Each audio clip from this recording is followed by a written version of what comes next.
Hello student, आज मैं आपको क्लास 10 के जीव विज्ञान का तीसरे लेसन है जिसका नाम है जीव जनन कैसे करते हैं, उसका टॉपिक है निषेचन के पश्चात होने वाले परिवर्तन। तो इससे पहले हमने पढ़ा था निषेचन यानी फर्टिलाइजेशन किसे कहते हैं। ये फर्टिलाइजेशन वह क्रिया है जिसमें नर व मादा जो युग्मक होते हैं, युग्मकों के केंद्रकों का जो संलयन होता है, ठीक है, उससे क्या बनता है, युग्मनस बनता है। और यही क्रिया क्या कहलाती है, निषेचन कहलाती है। तो अब हम पढ़ेंगे निषेचन के पश्चात होने वाले परिवर्तन। तो देखते हैं, निषेचन के पश्चात जो युग्मन यानी जो जाइगोट बनता है में अनेक विभाजन होते हैं तथा युग्मनस भ्रूण यानी कि एम्ब्रियो में विकसित हो जाता है और बीजांड का जो अध्यावरण होता है, ठीक है, तो कठोर होकर बीजावरण यानी सीड कोट बनाता है और इस प्रकार से सुषुप्त भ्रूण को अपने अंदर समेटे हुए जो बीजांड यानी कि बीजांड क्या कहलाता है, सीड कहलाता है। और बीज विकास के दौरान जो बीज होता है, विकास के दौरान ही अंडाशय फूलकर फल का निर्माण करता है। ये बीज विकास के दौरान ही अंडाशय फूलकर जो बीज होता है उसके विकास के दौरान ही यानी कि जो अंडाशय यानी कि जो ओवरी होती है वह फूलकर किसका निर्माण करती है, फल का निर्माण करती है तथा इसकी भित्ति फल भित्ति बनाती है। इस अंतराल में पुष्प से बाह्य दल केसर वर्तिका एवं वर्तिकाग्र प्रायः मुरझाकर गिर जाते हैं। ये थे निषेचन के पश्चात होने वाले परिवर्तन। ठीक है, इसमें क्या होता है, भ्रूण बनता है, भ्रूण के बाद क्या बनता है, बीज बनता है और बीज के बाद जो क्या बनता है, फल बनता है और फल के बाद क्या होता है, उसके जो बाह्य दल केसर वर्तिकाग्र प्रायः मुरझाकर गिर जाते हैं। तो ये था पौधों में लैंगिक जनन। अब हम पढ़ेंगे जंतुओं में लैंगिक जनन या सेक्सुअल रिप्रोडक्शन इन एनिमल्स। देखते हैं, जंतुओं में लैंगिक जनन ही मुख्य जनन होता है। ठीक है, जंतुओं के अंदर जो लैंगिक जनन जो होता है यह क्या होता है, यह मुख्य जनन होता है। और लैंगिक जनन उसे कहते हैं, या लैंगिक जनन वह क्रिया है जिसमें नर व मादा जो युग्मक होते हैं वे आपस में क्या करते हैं,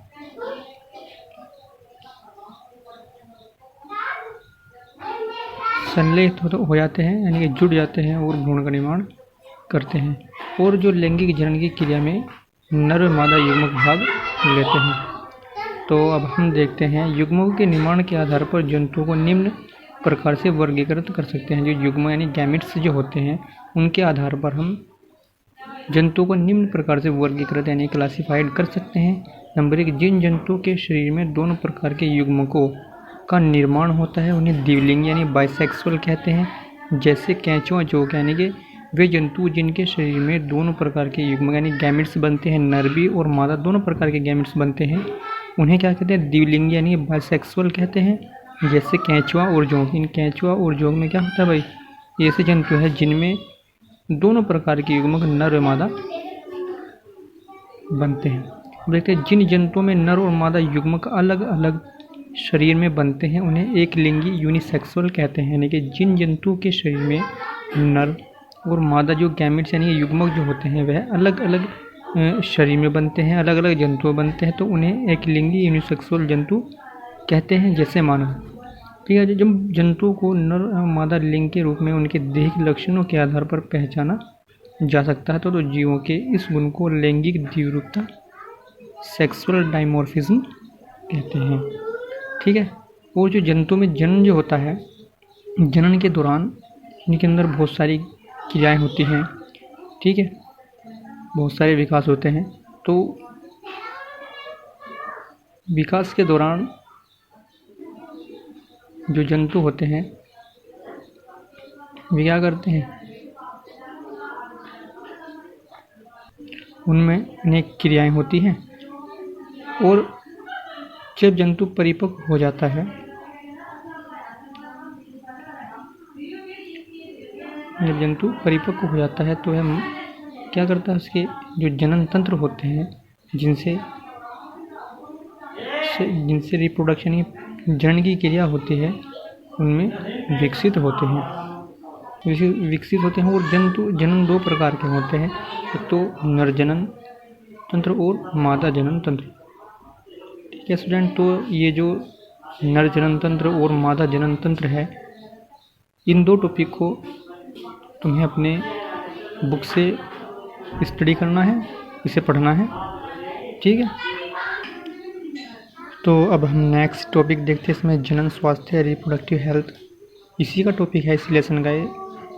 तो इसमें देखते हैं इसका जनन स्वास्थ्य किसे कहते हैं। देखिए, सामान्य अर्थ में जनन अंगों की स्वास्थ्यता एवं क्रियाशीलता को जनन स्वास्थ्य कहते हैं। ये है सामान्य अर्थ में। ये जो जनन अंग होते हैं उनकी स्वास्थ्यता और क्रियाशीलता को क्या कहते हैं, जनन स्वास्थ्य रिप्रोडक्टिव हेल्थ कहते हैं।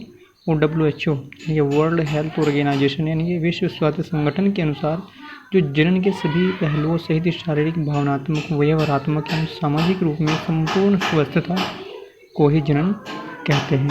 अब देखते हैं जनन स्वास्थ्य के उद्देश्य यानी कि रिप्रोडक्टिव के उद्देश्य देखते हैं हम। देखिए, जनन स्वास्थ्य के उद्देश्य निम्न है। नंबर 1 देखते हैं, इसमें जनन संबंधी पहलुओं की जानकारी प्रदान करना, यानी कि हमें जनन उनके रिप्रोडक्शन से संबंधित जो पहलुओं की जानकारी होती है उन्हें प्रदान करना। और नंबर 2 यौन शिक्षा उपलब्ध कराना। नंबर 3 गर्भ निरोधक विधियों का ज्ञान होना और छोटे परिवार का महत्व बताना। ये सब जनन स्वास्थ्य की क्या है, उद्देश्य हैं। अब देखते हैं हम यौन संचारित रोग यानी कि जो सेक्सुअल ट्रांसमिटेड डिजीज़ होती है, अब उन्हें देखते हैं जिन्हें बोलते हैं यौन संचारित रोग। यानी कि यौन संचारित वे होते हैं, यानी यौन संचारित रोग वे होते हैं जो यौन संबंधों द्वारा एक संक्रमित व्यक्ति से दूसरे स्वस्थ व्यक्ति में संचारित होते हैं। उन्हें क्या बोलते हैं, यौन संचारित रोग कहते हैं, जैसे गोनेरिया, सिफिलिस व एड्स आदि। अब हम जो पढ़ेंगे, अब जो हम अध्ययन स्टडी करेंगे, हम एड्स के बारे में पढ़ेंगे। देखते हैं वो एड्स की फुल फॉर्म क्या होती है। एड्स की फुल फॉर्म होती है एक्वायर्ड इम्यूनो डेफिशिएंसी सिंड्रोम। ठीक है ना, इसे हिंदी में कहते हैं उपार्जित प्रतिरक्षा न्यूनता संलक्षण। अब देखते हैं इसकी डेफिनेशन, यानी कि एड्स का अर्थ है प्रतिरक्षा तंत्र की न्यूनता, यानी जो हमारा प्रतिरक्षा तंत्र होता है, इम्यून सिस्टम जो होता है उसकी न्यूनता से कमज़ोर हो जाना। ठीक है ना, यह रोग ह्यूमन इम्यूनो डेफिशिएंसी विषाणु यानी कि ह्यूमन इम्यूनो डेफिशिएंसी वायरस और HIV के कारण होता है, जो शरीर में प्रतिरक्षा तंत्र को यानी कि जो इम्यून सिस्टम जो होता है हमारा उसे हानि पहुंचाता है। और यह रोग विषाणुजनित रोग है, यानी कि जो ये एड्स रोग होते हैं ये हमारे जो इम्यून सिस्टम होता है उसे कमज़ोर कर देता है, जिससे जो अदर रोग होते हैं जो हमारे शरीर पर क्या करते हैं, अटैक करते हैं, और हमारा शरीर क्या हो जाता है, इनसे रोगों से लड़ने की जो हमारे शरीर की प्रतिरक्षा क्षमता है वो कम हो जाती है। अब देखते हैं एड्स के लक्षण, यानी कि इसके लक्षण क्या है। जब ये रोग हो जाता है तो हमें कैसे लक्षण दिखते हैं, इसे कैसे पहचान सकते हैं। देखिए, इसके लक्षण निम्नलिखित है। नंबर एक क्या है, बार बार सामान्य रोगों से ग्रसित होना। नंबर 2 सिर दर्द रहना तथा चक्कर आने की शिकायत रहना। और नंबर 3 शरीर की रोगों से लड़ने की क्षमता कम होना। ये किसके लक्षण है, एड्स के लक्षण हैं।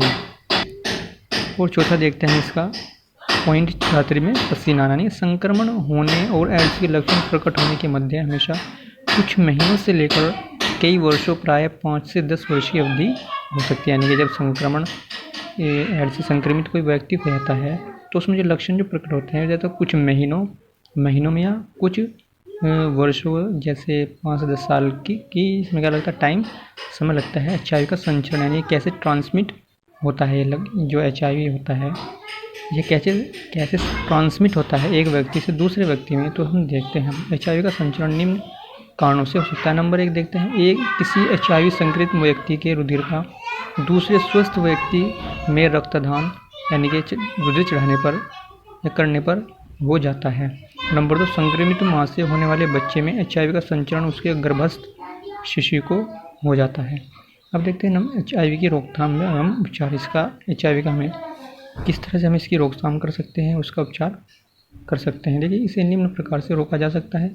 नंबर 1 रक्तदान से पहले HIV का परीक्षण करके, यानी कि खून देने से पहले HIV का परीक्षण करके, टेस्ट करके। नंबर 2 एड्स के बारे में लोगों में जागरूकता फैलाकर। और ब्लेड, रेजर में दंत चिकित्सा के उपकरणों को निर्जमीकृत करके। ठीक है, आप देखते हैं इसके ऊपर उपचार। जिडोवुडीन AZT नामक एक औषधि है, दवा है, एड्स के उपचार में प्रयुक्त की जाती है। यह रिवर्स ट्रांसक्रिप्टेज एंजाइम की क्रिया को रोक देती है, उसकी क्रिया में बाधक होती है, जिससे जो HIV की रोग फैलाने की यानी कि संक्रमित करने की जो क्षमता होती है कम हो जाती है।